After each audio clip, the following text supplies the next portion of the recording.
What's up, everyone? This is the voice of YouTube's very own Shadow the Hedgehog here. A very annoyed voice of YouTube's Shadow the Hedgehog here, because this is like, what, our 50th time trying to record this, it feels like? Yeah. Because of my freaking perfectionism. Anyways, the first part of our RWBY discussion was actually supposed to be A one-time thing. a one-time thing. So yes, you guys are getting another demonic duo discussions. This will probably be the last time you all will hear ROCs with our natural voices. Because Our voices don't fit. no, it does not. Because how I imagine Fang's voice is very like pretty much low and just downright, just Gruff. yeah, gruff. Like, because he's, my French, a badass. Yes, he is. So I'm gonna start working on that. So that means the next demonic duo thing we'll do will be the Halo Let's Play, whenever that comes out. Yeah. So I'm looking forward to that. It's gonna be fun. Yes, it will be. And anyways, before we get into the main meat of this video, I'm going to try not to rant about this for too long, because Lord knows that if I try doing this in the middle of the video or the end of the video, I'm going to end up getting frustrated, because I don't like ranting about the shippers or shipping in general anymore, because honestly, I get it. Shipping exists. It's a thing. It's been around for a long time. Because people ship stuff in soap operas, which is, I think, it's where it started, and then it kind of upgraded. Yeah, to like anime and video games and all that. So I want to make this known to any Bumblebee shippers, Black Sun shippers, Red Nora shippers, White Rose shippers, Ruby X Cookie shippers, Ruby X Weapons shippers. Pretty much any shipper. I want to make this known right now. I don't give two shits if Bumblebee ends up being confirmed to be canon in Volume 7, or Black Sun ends up happening in Volume 7, or White Rose, or Rose Garden, or Red Nora, even though that Red Nora is kind of technically already canon. Yeah, yeah. Bumblebee, that's up to debate. Very true. Because, there is one thing I will agree with Bumblebee shippers, is that, Blake and Yang do love each other. But it's like, there's different forms of love out there. It could be platonic, it could be romantic. It's up to Rooster Teeth what they want to do. And all I ask is just have it fit with the story that you're trying to tell. Don't just shoehorn it in there just because that's what the fans want it. Yeah.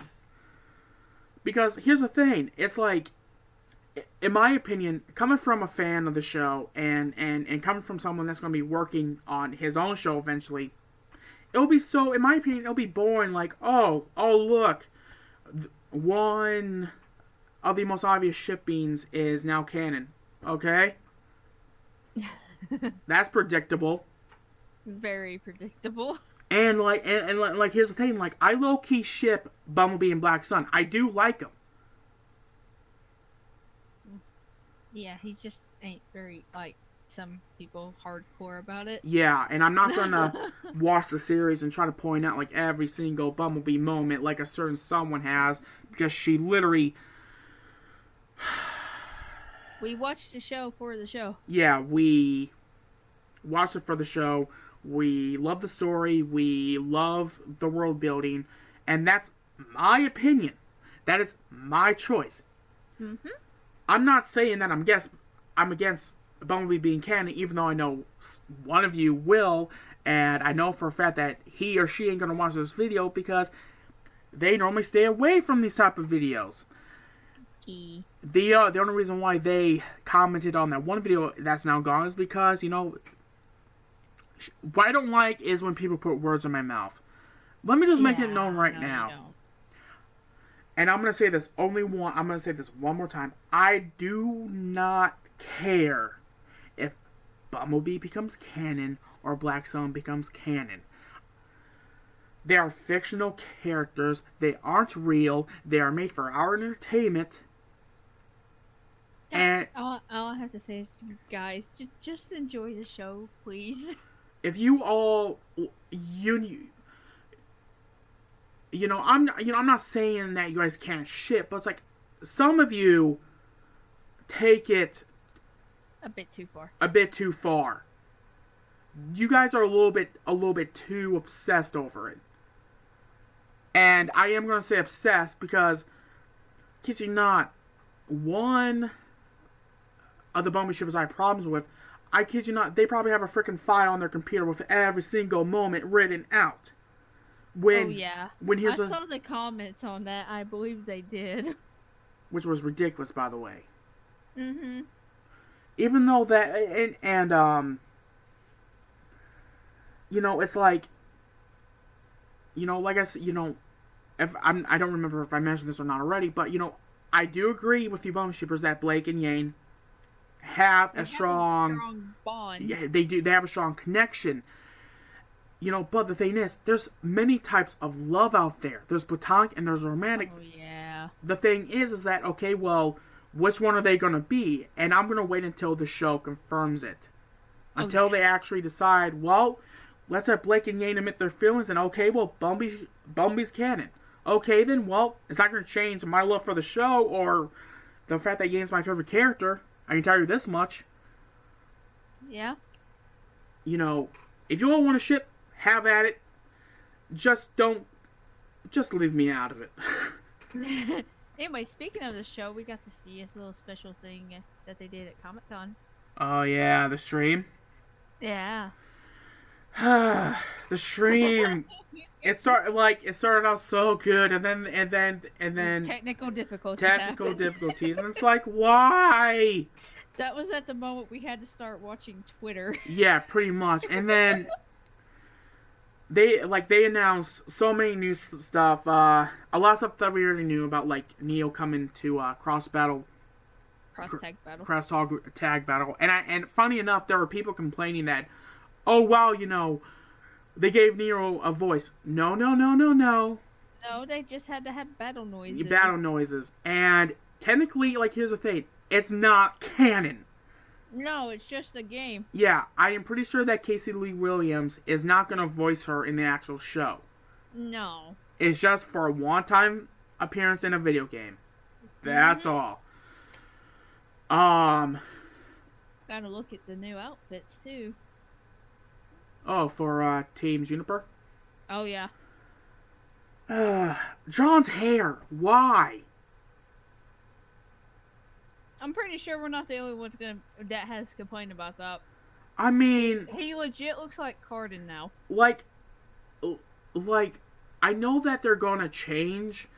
I know that they change things every 3 years. So, obviously, in Volume 4, he got some new armor made and everything for him. Oh, yeah. But don't fix that's not broken. I liked John's hair during Volume 1 to 6. In all honesty, I think they should have went with the style he said in the series, where he said he could probably pull off a wolf tail look. Longer hair with a wolf tail. Mm-hmm. I think they should have went with that, because somebody drew that on Twitter. I forgot who it was, but somebody drew that on Twitter, and John looked really good with the wolf tail's hairstyle. I mean, I love everyone else's new hairstyle, well, except for Yang's, because Yang's never gonna cut that hair. Yang is never gonna cut her hair. That's her pride and joy. Well, leave the hair alone. Besides her gauntlets, of course, and her rest in peace bike. Rip bike. And then Blake looks good, RWBY looks good, right? Like Team RWBY looks good. Amazing. And I even like Nora and Ren's new looks. And I even like John's clothing. It's just his hair I don't like. Yeah, it's just the hair, and there's been a lot of people complaining about his hair. It doesn't fit him. It just doesn't No, fit him. it don't, because everybody's like, why did they turn Jean into Cardin? Yeah, exactly. And let's see, they announced question. They said more about the book, and that pretty much like I'm guessing everyone was wanting a art book. Well, the companion book is that. Yeah, and it cracked me. Actually, it cracked both of us up because they Neptune's weapon is called Try Hard. I have, I will admit, I have always wondered what his weapon's called, and then Miles is like, we can now announce Neptune's weapon is legit canon called Try Hard, and I was just like, what? Right? Wait, what? And it's fitting for him too. Yes, it is. So, for those of you that didn't know, Neptune's weapon is called Try Hard now. That's its legit name. And oh yeah, a team RWBY's coming to Smite, but I think that's been old news or something. Yeah, probably by now. It has me interested in playing Smite. Same. If any of you, if I said that weird, if any of you knows what that game's like, let me know down below, and let me know how the community is, because I kind of don't want it to be like a League of Legends sort of thing, to where like God, that community is so toxic. because I would totally main Yane. Like that would be the only character I would play as. Knowing him, yeah, that would be the character he made. Me, on the other hand, I'd probably play all four. Well, that's just like your opinion, babe. I know. I'm just saying. Just hashtag Yane, Raven, and Neil are best RWBY characters. Don't at me. And then they close out. I can't remember if that's all the other stuff that they announced. Oh yeah. Oh wait, there was one other thing for all you artists out there. Do you want your art to become official in RWBY merch? Oh yeah, they was having that through the FanForge. Yeah, FanForge, and you will get some money off it. I don't know how that works. Once you I think they put it up on their Twitter just in case anyone wants to know. You can keep going. Sorry. Okay. Yeah. You guys can contact FanForge, or like look at Rooster Teeth and all that to figure out what you have to do. But to all of you artists out there, can you please make them Team Stark merch? Please. Yeah, we need some of that in our lives. Exactly. I mean, like we have that cool Raven and Crow shirt, which Shirt. Yes, I'm eventually gonna save up and get that. Oh yeah. Oh yeah. Especially since I'm pretty sure you already told me you're gonna get like 2 of them. Yeah. Yeah. So what can I say? Team Stark, besides Team RWBY, is my favorite team. Oh yeah. Then of course they closed out by cutting off the stream because the people at New York Comic Con got to see something pretty cool. They got to see the first 12 minutes of episode 1 of Volume 7. And then part of me hoped that maybe someone would sneak out their phone and record it, but Carrie was like, no, please don't record this. And it's like, I think people listened. So yeah, I think they did, because it never came out on YouTube. So all I gotta say is, good on you people that went to the panel at New York Comic Con. But at the same time, why couldn't you all just be ninjas and just record it?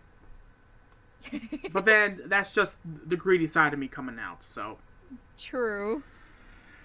And then, of course, we both were disappointed about the trailer until someone said that the trailer... And then, I can't remember how we found out that the trailer dropped, and then we watched it, and oh boy! That trailer has me hyped. I just want to say this real quick. Ironwood looks damn good with a beard and a mustache. Yeah, he does. In all honesty, I didn't think he would actually grow one out, like a beard and a mustache. I didn't think that would happen because, he's a military man. You figured he'd keep it clean. No, he's rocking a mustache and beard now. and it fits him. Yeah, it does.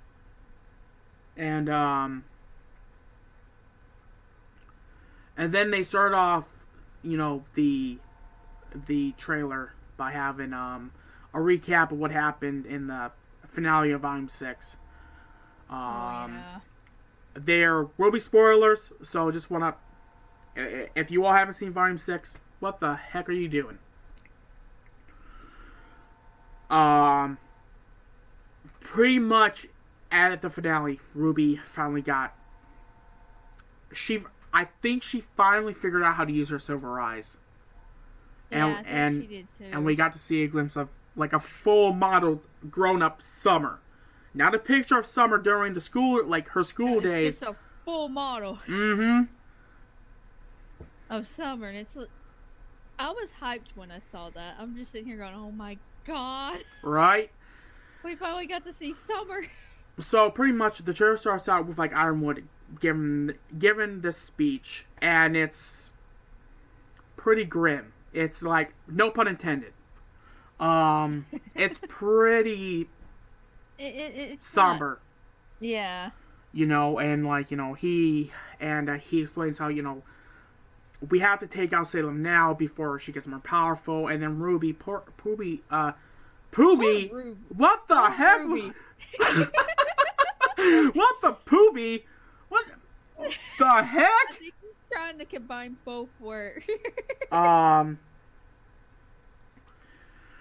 But yeah, I know where you was going with that. Ruby, when she asks how they can help, she sounds so exhausted in a way. Like and she's tired. and not to mention, it's written on her face. I'm exhausted. I'm tired. I I wanna sleep. I wanna.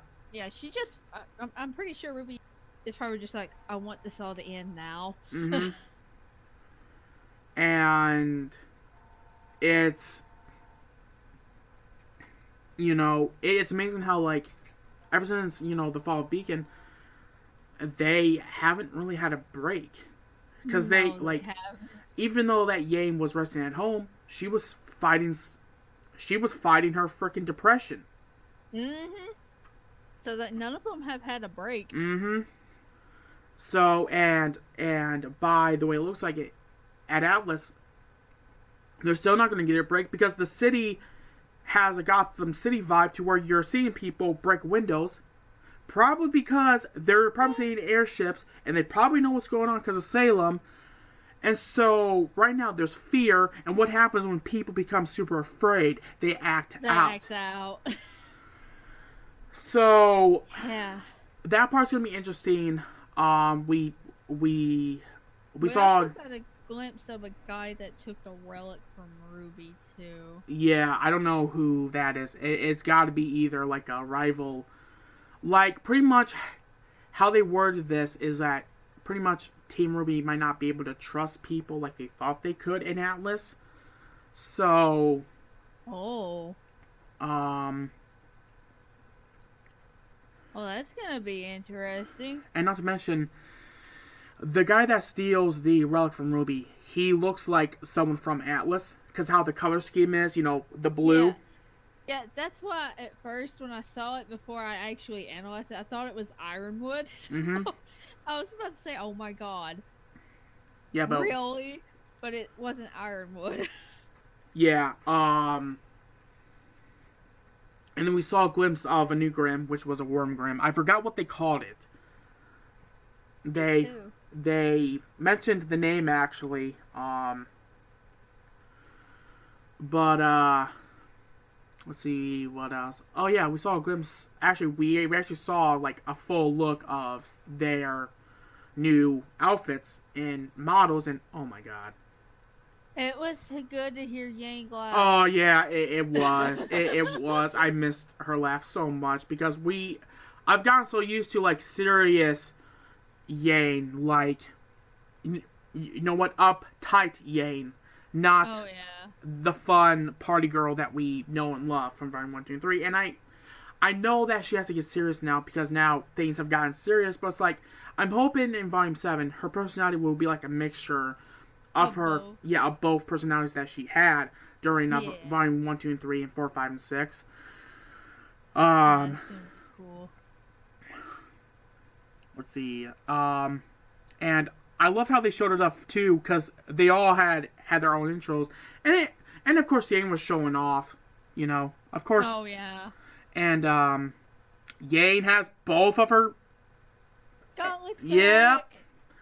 So that means I'm wondering if she's gonna get a new arm with that fitted on there, and maybe like it comes out of the arm itself, or maybe like it's an upgrade for her arm or something. So I'm pretty sure we'll get to know. I hope. Yeah. I've always wanted to see like in in in Ruby, there's this whole emphasis on like weapons. I've always wanted to see like Them doing the upgrades and stuff to their weapons, like mm-hmm. making the weapon. I'm hoping they do that. That would be nice to see. And so yeah, all four girls look amazing, especially Yade, because I'm biased. Always gonna be biased when it comes to Yang. Mm-hmm. Now, some things I hope that happens in Volume 7 is I want more Raven. Not because she's one of my favorite characters, because she's still important to the story. She's a maiden. And unless on my check, maidens are important to the show. So, she's not done. I get the funniest feeling we might get a Raven vs. Cinder Part 2. And how I imagine it is that have it to where they're fighting in Atlas. And all of a sudden, Cinder gets blown back by this strong force, and then behind, like, the camera turns and there's Raven with her main powers activated. And then, like, all of a sudden, you see, like, Neo being flown far away, and then there's Tai Yang. Like, that would be really cool. Oh, dude, that would be cool. I hope we get that eventually. Yeah, that would be nice. And there's also the part I know they probably will, where Cinder and Neo got that big huge airship, mm-hmm. and they're flying it. Wonder where they're going with that thing. Cinder already said that, she wants payback against RWBY. Yeah, so there's a possibility they will probably be in Atlas as well. And what irritates me about Cinder is that, Cinder blamed Roman's death on RWBY when naturality... It was her fault. Yeah, it was also Cinder's fault. And in a way, it was also Roman's fault, too, because he agreed to do this. Oh, yeah. To be a part of, their plan to, like, take down, to make Beacon fall. Yeah. Now, I guess we should discuss the elephant in the room.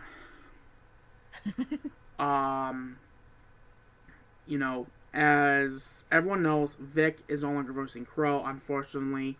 I'm a pretty hopeful guy. I'm hoping, like, eventually, he can come back and voice the character. I'm just being honest. I don't want no pitchforks being put on me.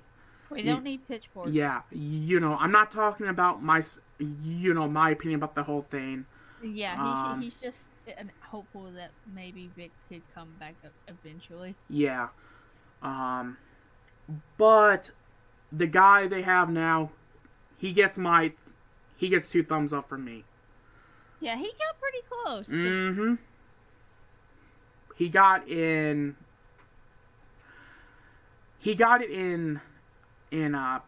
the ballpark. Oh, yeah. To how Vic did it, and which is what I was worried about. Like, what if he just made Crow sound like your typical grown-up anime dub male? But he didn't. No. He surprised us. I was, like, really surprised by how good it sounded. I was too. I will always prefer Vic. Always have, always will. I want to be honest. Honesty is the best policy. Yep. But I think that I can rest easily knowing that the new guy is, and I know that a certain group of people are going to get angry at me for saying this, for pretty much keeping it the same energy as to how Vic did his Crow. Yes. Now, obviously, Crow's Vic was a lot more deeper. But you know, He got close. yeah, and plus two, like over time, I'm sure that he'll improve upon it. Mm-hmm. You know, kind of like what Kirk Thornton did with his shadow. Originally, He improved on it. yeah, because originally I did not like his shadow. I thought it sucked compared to Jason Griffiths and David Humphreys. Then over time, you know, he improved on it more and more and more. And now I can honestly say, like, I like what he did in Forces. I like what he did in Forces a lot as the character.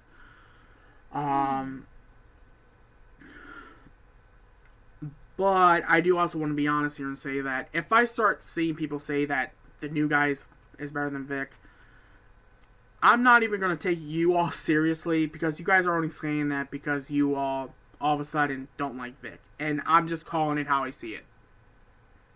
So I'm not going to get it into all that. But anyways, I think we can end it here. Yeah, I think we can too. Alright, well, as always, make sure to comment, like, and subscribe, and hit that notification bell, and please sub to my favorite Foxy waifu here, and your favorite Foxy waifu here. She's currently doing a Sonic Generations Let's Play, and a Course Party Let's Play, and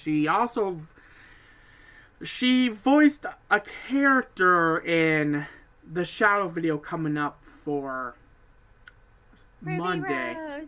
Yeah. So, look forward to her voicing a character for the first time. And keep in mind, this is her first time doing it on a video, so like over time, she'll get better with it and everything. Yeah. But speaking of Shadow video, I want to apologize for not having a Shadow video out. I tried recording. It was just bad luck, so things should be getting back to normal for like Shadow content. So anyways, like I said, make sure to comment, like, and subscribe, and hit that notification bell, and follow me on Twitter and Twitch, and also subscribe to your favorite Foxy waifu here. And as always, we will see you all later.